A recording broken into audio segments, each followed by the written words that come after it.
Kwento ng isang kasambahay at saka ng kanyang amo. Colored portrait po ang i-share ko sa inyo ngayon, pero bago ang lahat, mapagpalang araw sa inyong lahat. Si client po ay isang kasambahay, tapos yung pinatato niyang portrait ay portrait ng kanyang amo.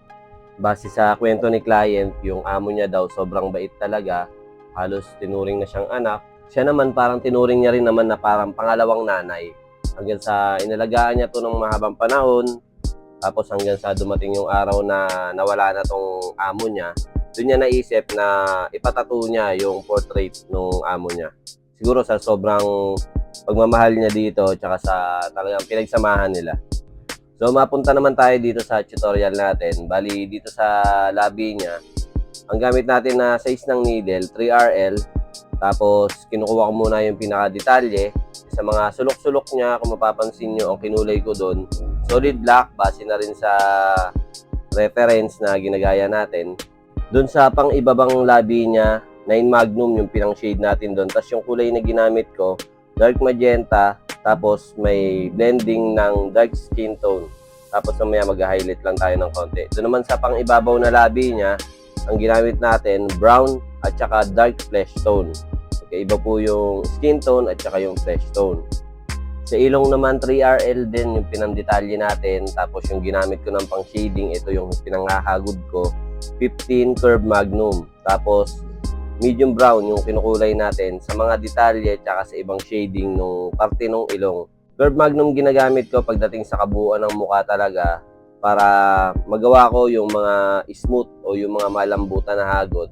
Kasi yun yung kailangan nating ma-achieve. At nagagawa ko yun sa pamamagitan ng curve magnum. Pwedeng mas maliit na curve magnum, pwedeng mas malapat na curve magnum. Depende po yan sa size ng portrait na ginagawa nyo. Sa detail ng mata, 3RL pa din, pati dito sa kilay, 3RL. Tapos, ang diskarte ko sa paggawa ng kilay, kung ano yung nakikita kong direction nung parang hibla ng kilay sa reference, ganun din po yung ginagawa ko. Kung pababa o pataas, pakanan, pakaliwa, ganun lang po yung diskarte na ginagawa ko. Tapos pagdating sa may mata, ang gamit ko naman dyan, minsan 9 Magnum, minsan 7 Magnum. Depende sa size na ginagawa ko. Pero dito 9 Magnum yung gamit ko.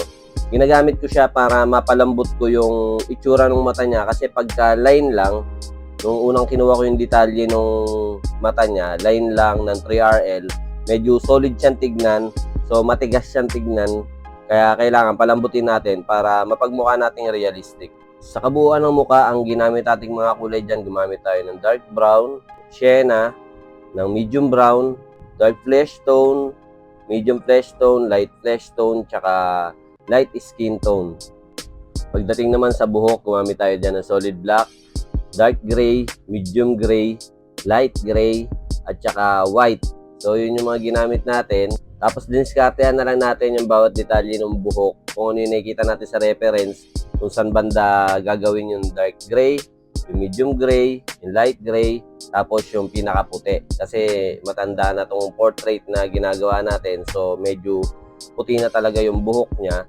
Doon naglalaro yung kulay na nakikita ko doon sa reference. Tapos 9 Magnum lang yung ginamit ko sa paggawa ng buhok. Pwede kayong gumamit ng mas malaking size na Magnum kung medyo malaki din yung hahaguran nyo. Pero sa akin kasi tamang-tama na yung 9 Magnum para sa pyesa na to sa paggawa ng buhok. Iba-iba po yan ha. Pagka medyo malaki yung portrait na ginagawa nyo, tapos medyo malaki yung hahaguran nyo sa buhok, pwede kayong gumamit ng mas malaking size. Pwedeng 11, 13, 15, 17 sa paggawa ng buhok. Basta kung saan kayo madadalian na gawin yung buhok, yun yung size na gamitin nyo. Kung mas maliit ba o kung mas malaki, yun po yung gamitin nyo. At yun, ito na po yung ating finished product. Maraming salamat sa panonood. Ako po si Nads Galarpe ng Marikina City. At ito po ang aking tattoo tutorial video.